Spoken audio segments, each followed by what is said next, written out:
Welcome to Criminal Injustice, the podcast that pulls back the curtain on America's broken legal system. I'm your host, Casey Crisman, a criminal defense attorney who fights in the trenches to dismantle the criminal injustice system. In this podcast, I introduce you to the activists, advocates, and experts who are working to expose systemic oppression and create real change. The fight against criminal injustice starts now.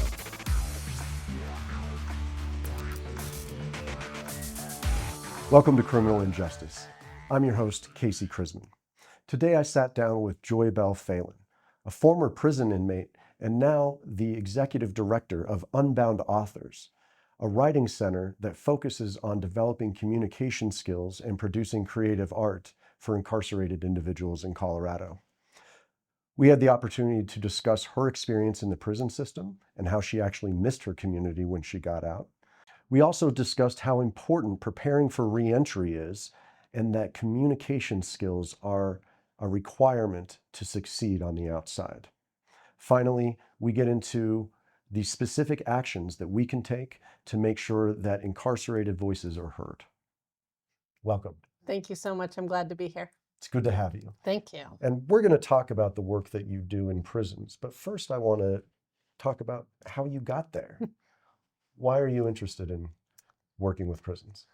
Because I was in prison. Okay. And so much of the work I do now, I always swore, like probably a lot of people, I had never been in prison. I had never been arrested before, knew nothing about the criminal legal system. And then I was in it. Literally, literally, I fought my case out on bail, spent all of one night in county jail, which is as horrible as you think it is. And then went to my sentencing, was sentenced to prison. And off I went. And you weren't expecting it. Was not expecting it. I don't know how someone prepares for that. Sure. But I was not at all prepared, scared to death, because if all you've ever seen about prison is shows like Locked Up, Right. you don't know what you're walking into. And, it doesn't sound like you're a closed book on this. Do you mind sharing a little bit about how you ended up in prison? So, not that this was ever anyone else's fault. I made my own decisions, as ill-intended as they were. I ended up stealing very large sums of money from an employer. Was arrested for it in 2010 or 11. It took about a year or so for my case to go through. So I was sentenced to prison in June of 2012, and off I went. Wow. Immediately there? Okay. Sort of. You go to county jail. So I was in Jefferson County District Court. Okay. So first I went to Jefferson County Jail, spent 2 or 3 nights in that jail on what's called jail backlog, waiting for the DOC to come pick me up. Right. And then I went to reception and diagnostic right here in Denver. Right. Everyone goes through DRDC. And so then ended up in Denver Women's. So let's see, I was at Denver Women's for probably all of 3 months. Okay. And then I was shipped off to La Vista, which is the other women's prison down in Pueblo. And I did the rest of my time at La Vista. And you ended up doing about 7 years? 7 years total. I always say I had to go twice to learn everything I needed to learn. Fair. So the first time I was in for 2.5 years, went out on community corrections, did not do well, and reoffended and went back for another 4.5 years. Your little relapse. That's absolutely one way to call it, yes. Well, and we wear our scars on our sleeves here, and my listeners know that I've been to jail as well, and I've tried to throw my life away, and luckily I've been able to pick it back up. So thank you for sharing that aspect of your personal life, but obviously that's the core driver of what you're doing today. It absolutely is. I was incarcerated with so many women who were phenomenal women, some of whom don't have an out date. Yeah. Right? And I'm sure like anyone else who's been either to jail, probably more likely in the prison system, you meet really great people. And in some way, I didn't want to leave that behind. I still to this day call them my community. I'm in multiple prisons every week, still to this day. That is my community. Those are my people. And I swore I would never leave them behind. And so I had to find a way. And this was during my second incarceration. My first one was much more about I was scared to death. I kept my head down. Yeah. I didn't really make friends. Okay.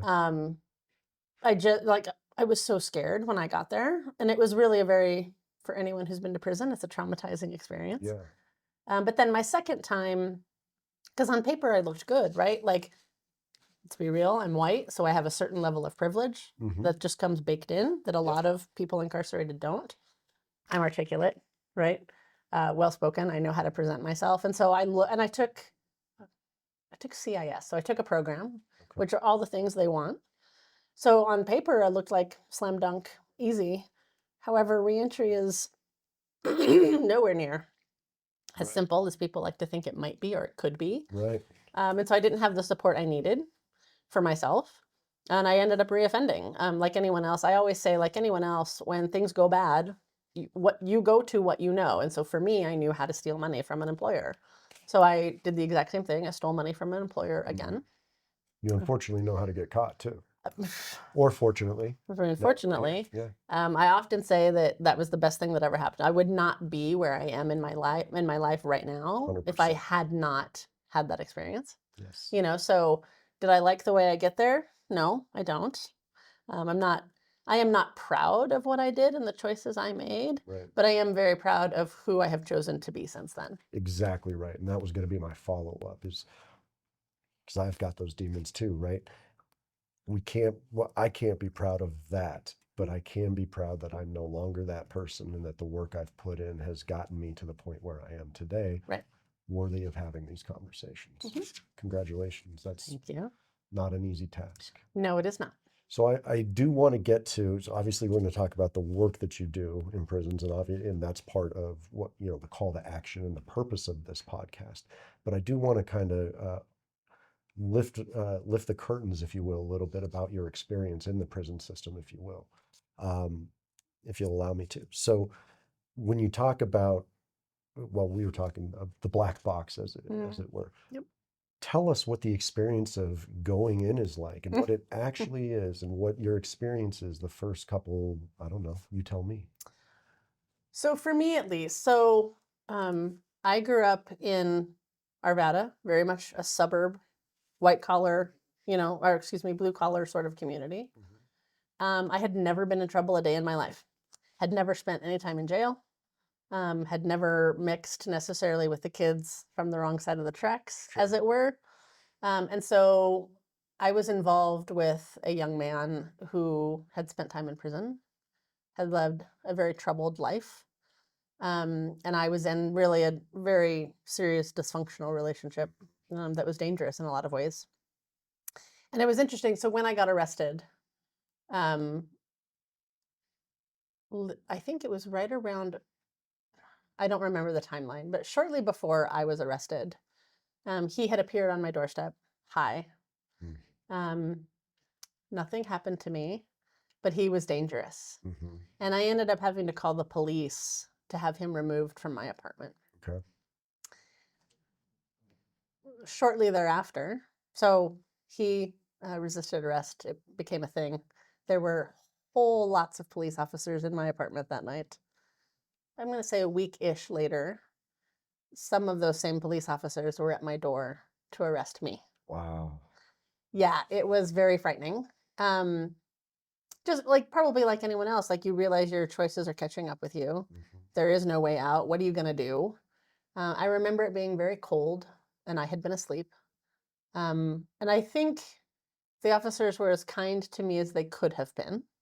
They let me get a coat, right? I wasn't out in a tank top and sleep shorts, right? Like I was allowed to put on shoes. I was allowed to call my lawyer, right? So I think they were as kind as they could be, but I still went to jail that night and I still got booked. And if you've never had, I had never had that experience before. So it was just I remember being very shell shocked and not sure what was happening. And so my case took about a year to wind through. I was out on bail to wind through all of the stuff you have to do for your, case to land there. And I was sentenced to 8 years in the Department of Corrections. And were you probation eligible? Were you going in that day? I probably, I mean, You weren't you expecting know to. more about this than I do. Yeah. But I had never been in trouble before. This was my first offense, although it was multiple felonies of a very large level. They were all F3s, Mhm. lots of theft. In my first case, I stole more than $300,000 from my employer. So we're talking, so I probably I since I hadn't been in trouble before, I probably could have been eligible. My lawyer prepared me to plan on community corrections, was Okay. what he thought That's what you was were going to happen. prepped for. That's what we had prepared for. Okay. He was honest. He's like, the amount of money we're talking about, the amount of felonies Yeah. you've committed, prison is possible, but we never really talked about it. Okay. So I was not prepared to go to prison. I didn't, except for the ex-boyfriend who I was not talking to. I didn't know anyone who'd ever been to prison. Right. So I had none of the stories of what it's really like. So they book you. They, at that sentence, right? You've now been sentenced to prison. Your Mhm. head is spinning. Mhm. Yeah. And we just discussed that there's you stay in county jail, then you get sent to the diagnostic center, and then you get sent out to La Vista. Give me your first 24 hours in La Vista when you're trying to, figure out what your new life is like. I remember being very scared. I'd only ever really heard what was on TV around how violent prison is. Mm-hmm. And this is women's prison, but you don't know what you don't know. Sure. Right? And I think I've obviously since learned that men's prison and women's prison are two very different animals, right? But I remember, so metal bunk beds are real. Having only so much property, so you have to be what's called duffel bag compliant. So all of your stuff has to fit into a duffel bag Okay. that they provide. And as a woman walking into this space, nothing is designed for women. It's men's versions of everything, just slightly smaller. So men's boots, Mm-hmm. men's pants, like the same uniform. Everyone wears all the same Sure. uniform. But it's just, nothing is designed. There is no such thing as gender responsive. Nothing is necessarily designed for women. And in terms of safety, were you able to find safety relatively easily? I don't know that I would say relatively easily. Women, now, I've been out of prison 5 years. I have been working inside prisons that entire time. Right. So, and I largely work in men's prisons Okay. because there are more men's prisons than women's Sure. prisons. And they are worlds apart in how men treat each other and how women treat each other.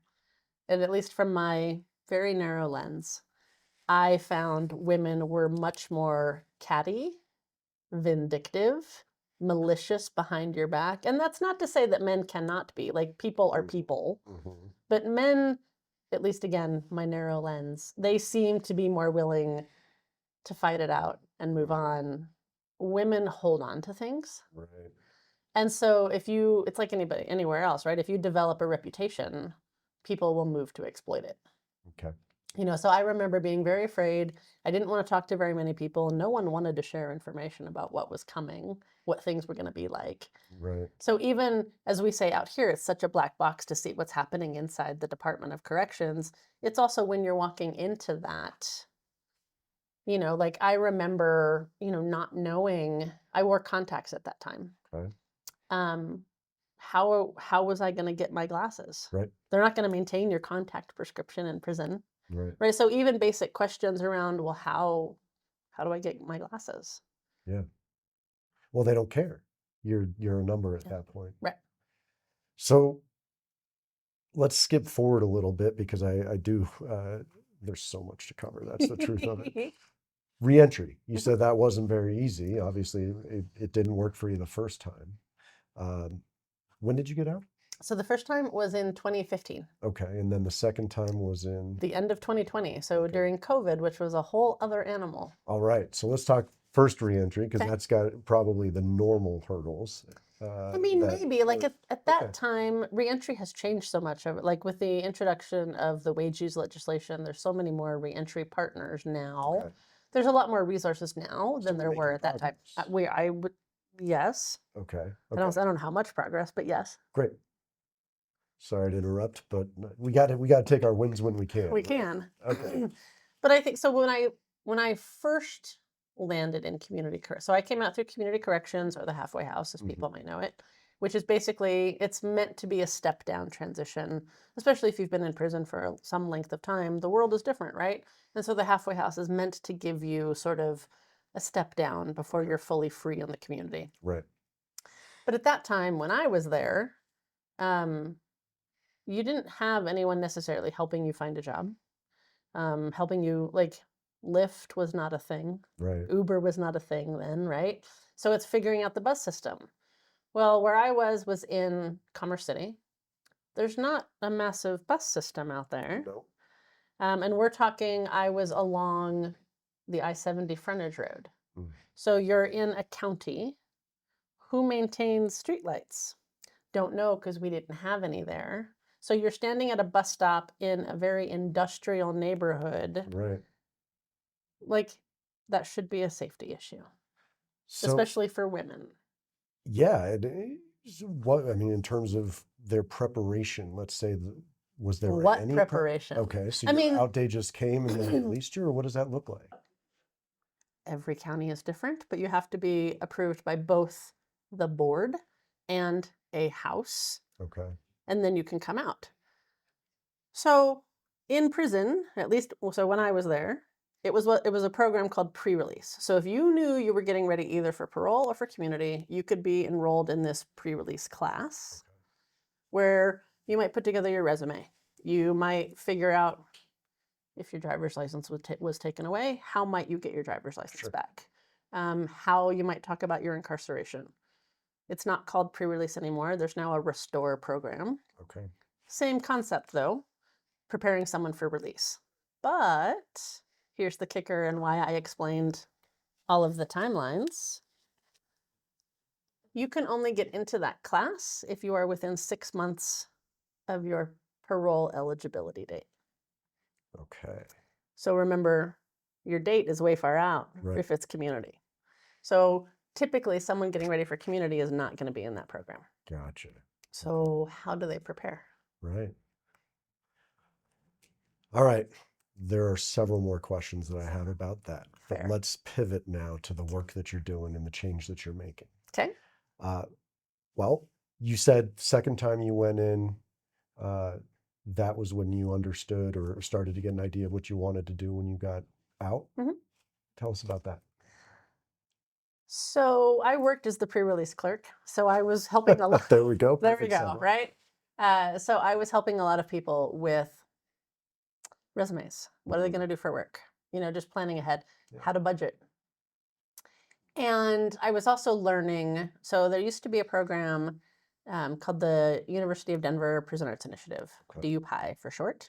They had a contract with the Department of Corrections and they started bringing in all kinds of arts programming. Like they did theater, they did radio, they did fine art, like really anything that you might consider an art program they had.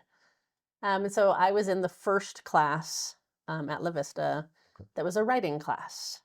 It was called Writing the Breath. And so basically you were practicing different breathing techniques and writing about, maybe they would bring in a poem and everyone would write a response to that poem or something, right? So I was in that first that was the first one. It was at La Vista. And come to find out, I'm a pretty good writer. And so I kept writing. At the end of that class, the facilitator made a zine of all of our work. And so all of a sudden we were all published authors. And we were sharing, so I lived in Unit 1, which was the incentive unit. And I took all of our work. I ripped apart that zine and I posted all of our poems on the unit bulletin board as sort of like an inspiring, you know, sharing work. And also sharing, like we all, I think, wrote really good work in that little zine. And so all of a sudden we all started getting some feedback of, oh, you're a really good writer. You should do more of that. So at that time, one of the other programs this organization had was a statewide prison newspaper. Okay. So I was the first woman from La Vista published in that newspaper. Really? Really. Which was really very validating. Yes. And so then fast forward, once I got out of prison, I started working for the DU Prison Arts Initiative and became managing editor of that newspaper.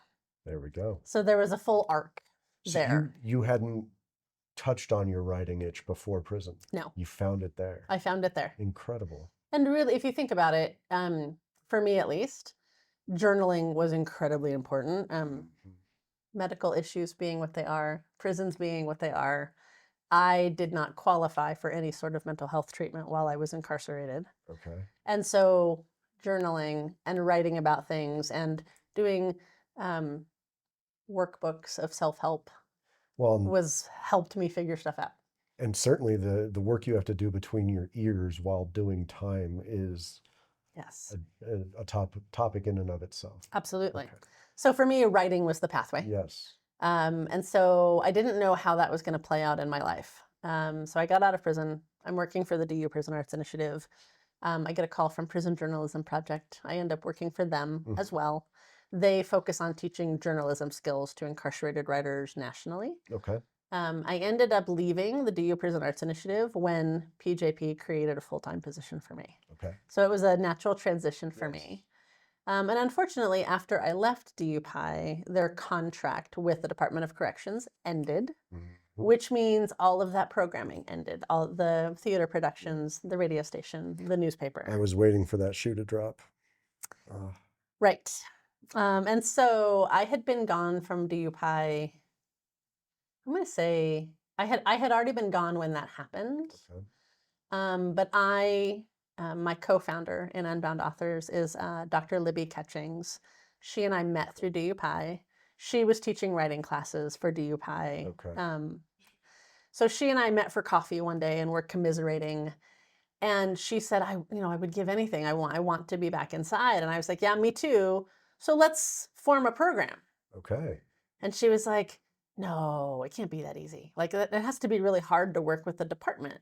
And I was like, bet me.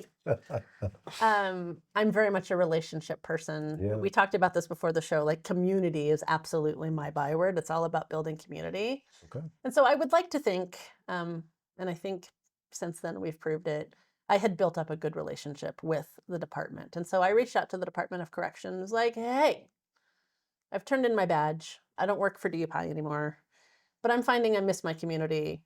What could it take to start? Like, what do you got to do to start a program in the department? So they sent me the paperwork you have to fill out, and our proposal got approved. Wow. And so then we had to go through all of the stuff you have to go through to be a volunteer in the Department of Corrections. But all of a sudden, so Unbound Authors is now 3 years old. And can you tell us exactly, or maybe not exactly, but can we specify what are we doing with Unbound Authors? What are we focused on? Well, so we are the writing center of the Department of Corrections. So thank you to Lee Burrows, who's the assistant director of programs. She has designated us as such. We bring a writing center into, right now we are in 13 of the state prisons in person. Okay. We are in all of them virtually on the tablets. And how many are there? Do you know? There are 21 prisons in Colorado, Wow. roughly 17,000 people. And you're in front of all of them. We're in front of all of them. And so we provide any kind of, whether they are in academic, second chance Pell college programs, they are a poet, they're writing a letter to their kids, they think they have the next great American novel buried deep inside them. Yeah. Any of them can get feedback from one of our volunteers. Wow. And most recently, we are bringing back the statewide prison newspaper and creative arts magazine. Wow. And so there's a lot there. When is it coming back? What is it? And what happened to it that made it go away to begin with? And I asked that all backwards. That's okay. So DUPI had, then it was called the Inside Report. Okay. So when the contract ended between DU and the DOC, all of their programming ended. Okay. So no more radio, no more theater programs, no more writing classes, no more anything. Right. So Unbound Authors were classified as a volunteer program under what's called Faith and Citizens, any volunteer. So any of the faith groups, any of the recovery groups, like anyone that's volunteering inside prison comes through Faith and Citizens. Okay. So, but I've had a good relationship. So Lee Burrows is the director of prison programs, or excuse me, her official title is the assistant director of prison programs. She used to be an English teacher. So she is very interested in education. So if you're a college prison education program, you've probably worked with her in order to get your program. They're very interested in education. So GED classes, college classes, any of the education program component goes through Lee. So writing is a program, right? Mm-hmm. And so focusing on, we help anyone with any kind of writing. We support the prison education programs. Really, our Libby is a professor of writing at DU. So anything that is related to writing is what we're interested in. And because I had worked on the newspaper in the past, when I knew we didn't have a newspaper anymore, it was like, well, of course, we have to bring that back. Yes. Of course we do. And so it probably took a couple of years to really make sure we have the infrastructure, make sure we have the volunteer base, like make sure we can pull this off. Yeah. And so in the current fiscal year with the department, Lee said, okay, let's do it. Let's try. Wow. And so we are in layout right now. So hopefully within a month, we will have our first product. That's incredible. Yeah. And to be able to pull something together with folks who don't have freedom, Yeah. right? That's got to have its own special rewards. Of course it does. I mean, I tapped into first people that I'd worked with on the newspaper previously. Okay. But we have an editorial team. I have editorial team members in 8 facilities across the state. So we're learning how to use, so we're on the tablet, so we're learning how to maximize the tablets for virtual. Well, that's a whole nother ballgame now. Oh my gosh, yes. And I always tell people, I think one of the things, like you hear what we're doing and you think, oh, you're a humanities program. Yes, and what we're actually doing is communication skills, Mm-hmm. Mm-hmm. right? You have to know, like in the world people are coming out to, you have to know how to craft an email, how to give feedback to a coworker, how to work on a team, right? To the best of my knowledge, no other program in prison is teaching communication skills. And you will need that no matter where you work, who you talk to, you're going to need to know that. So, I mean, it just makes so much sense, right? That it's right on the nose for what folks need for reentry and to be contributing members of society and all of that and all the things we expect of folks after they've paid their debts, right? Well, there's a whole other conversation about collateral consequences there, but okay. For certain, and that's why I said it so juicily.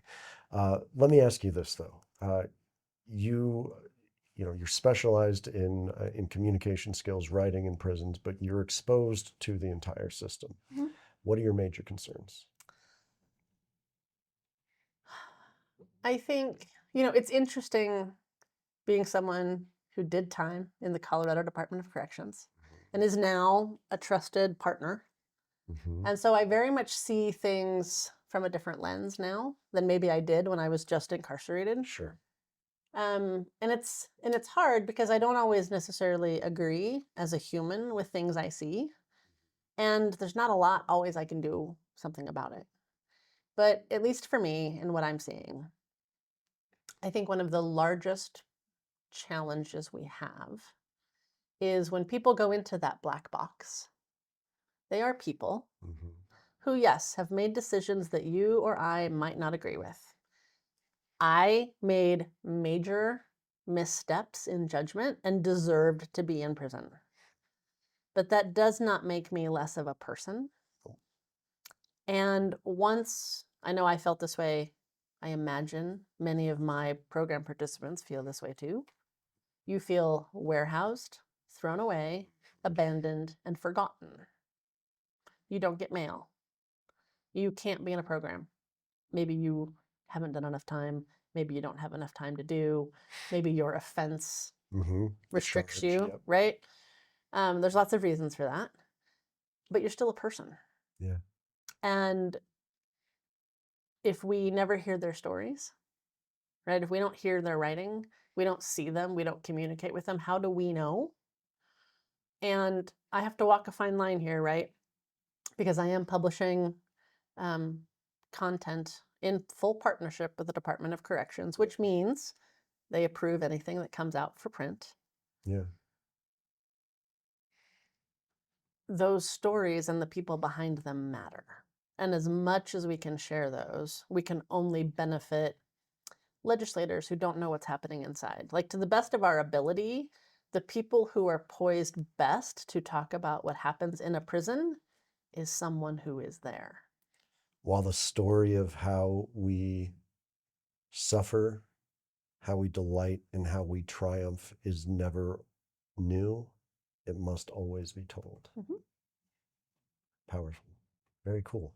So, and I think we've touched on what you're doing to try to solve this problem. We talk a lot here about beds, and we're trying to stop adding more beds before we figure out other solutions. Where do you land in that situation? Or on Well, that issue, I should say. I think we have a challenge here in Colorado that we can do so much better with. What is currently happening in Colorado prisons, the staff shortages being what they are, that is a danger for everyone inside that prison, whether you wear blue or green. We need to fix that. We need to pay attention to, like, as a taxpayer, right, as a voter, why is the parole board not giving people the opportunity to come out on parole? Right. Why are halfway house beds only half full? Why is special needs parole not happening? Why are JCAP boys still sitting waiting to be signed off on? Like, there's a stoppage happening. And I don't know the answers to these questions, Yeah. but these are the questions I would ask. Well, I think the answers require more than a 30-second, attention span snippet, or, the broad strokes that everyone paints, which is, hey, you committed a crime, you go do your time, you come out and you dance on the head of a pin. And the world just isn't that pretty. It's not that simple, but I would say that, I work inside, I go inside prisons every single week. Do I always agree with everything every staff member does? No, we're human. But at least from my experience, the people that I'm working with, they're trying to do something better. They're trying to bring in programming. They're trying to support people. Are they perfect? No, of course not. They're human beings doing the best they can. But I think in general, like if you were to compare the Colorado prison system with, say, Texas, Florida, Alabama, right? Like we're not doing everything wrong. And so I think like the people that sort of paint this brush of, oh, the DOC is horrible, that's short-sighted too. Like there's somewhere in the middle here that we can land on. Okay. Yeah, no, I think that's fair, right? I mean, we're dealing with difficult questions that don't have easy answers to. Yeah.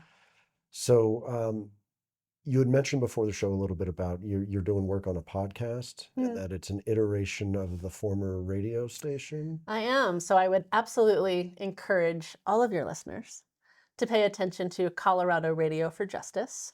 So if you paid attention to the Prison Arts Initiative in the past, you might remember Inside Wire. That was the radio station that was happening in, I think, 4 facilities, if I remember right. And so they were producing content inside prisons that was airing both in the prisons and, I don't want to say nationally, that might not be right, but more broadly to the general public. Sure. So the co-directors of Colorado Radio for Justice were part of the Inside Wire team. They are continuing to work. So I generally host a segment called Up to the Minute or Unlocking Change, where we're talking about legislative issues or things that are happening within the justice system. Okay. And so Colorado Radio for Justice still exists. It's a new iteration. And they're really focused on still answering many of the same questions you're asking. So let's start talking about action and what folks who are listening to this podcast can do. Obviously, they need to go and listen to what you're doing. Please. And what about calls to action? What can folks do to help impact, either volunteer with what you're doing or help impact and make the lives of incarcerated individuals better? Well, I would say if you are, please go to our website, unboundauthors.org. Unboundauthors.org. Yep. Okay. If you're someone who's interested in writing or journalism or storytelling or creative writing, if you would be interested, maybe you're not comfortable coming into prison, but you want to give feedback to some of our writers, there's always absolutely some opportunities to do that. Because we're on the tablets, the volume is immense. Yeah. If you're someone who is a funder or would like to donate, we're a small nonprofit volunteer organization. We'll have links below for all that. Yep, that'd be great. We won't be shy for you. Please don't. Thank you. I would also say, penal press, stories from prison, people's voices, incarcerated writers' voices are important. Yes. So where there are opportunities to read those stories, pay attention to that, do. These people matter. I always fuss. I don't like it when volunteer organizations who are entirely well-meaning talk about, well, we're humanizing this population. No, you're not. They were human when they got there, Already human. right? They were already human. I mean, I think their intent Sure. is not at all ill-intentioned. It's a little tone deaf, that's all. Maybe. I mean, people don't know what they don't know. Mm-hmm. But I would say pay attention to incarcerated writers, Yes. the penal press, people that are writing about what is happening in their facility, wherever their facility might be, Mm-hmm. podcasts, things that are happening nationally or internationally. The stories from people who are incarcerated matter. Yes. Pay attention to them. Let that inform your voting. What are your local politicians? What are their, here in Colorado, we're getting ready for a governor's race. The candidate that you like, what are their thoughts on criminal justice reform, and what is that going to look like in our state? Absolutely. So when we talk about fighting criminal injustice, uh, you've been through the start through the finish of, some of the most difficult experiences that someone can go through in the criminal justice system. What does it mean to fight against injustice from your day to day? I think it means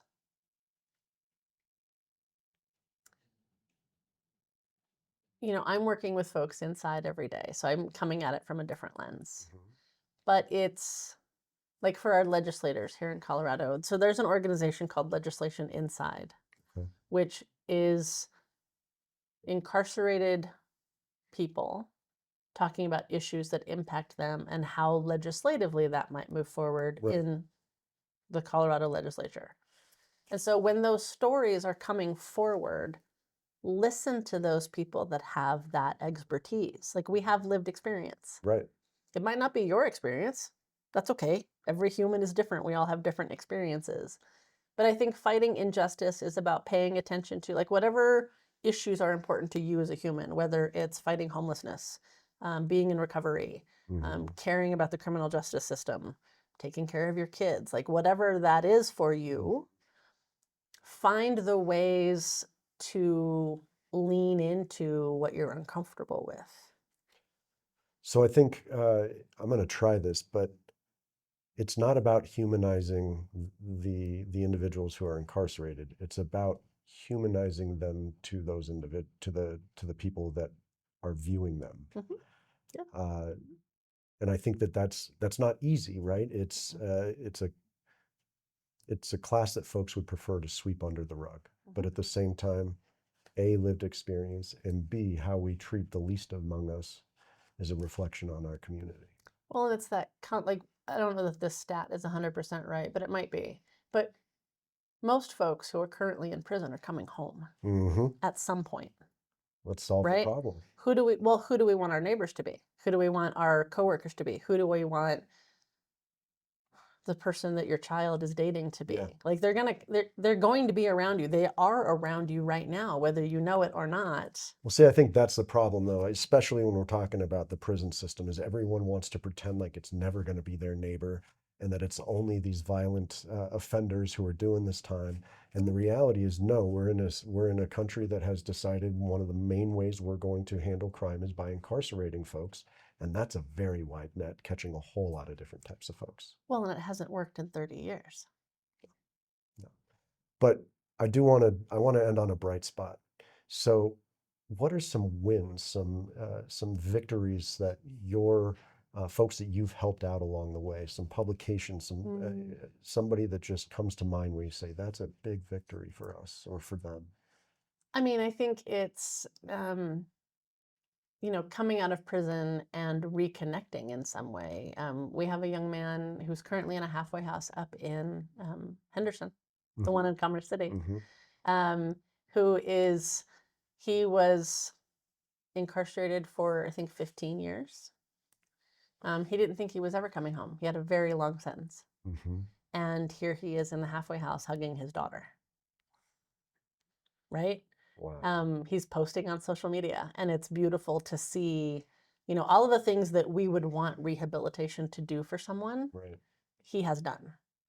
There are others who are one of our, he was up in Sterling Correctional Facility, which is the largest prison in in Colorado. There houses right around 2,000 men. He was in our program for a while and really struggled. Just, it's hard to be locked up. Mm-hmm.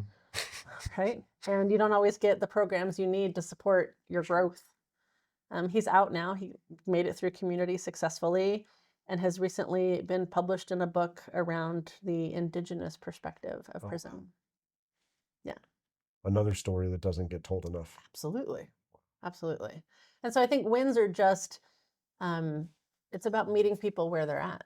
Mm-hmm. Right? Are they always going to do well? No. In some ways, it's very much like you said about recovery. Like my going back to prison was sort of my relapse. Yeah. People are going to relapse. People are going to be human. People are going to be complicated. But if they're waking up tomorrow and trying to do better, that's always a win. Well, and especially with, with what you're providing, which is that sense of pride and that sense of there's something in the future for me, the reconnection. Yep. It's phenomenal work. Thank you for doing it. Thank you so much. Yes. What a lovely conversation.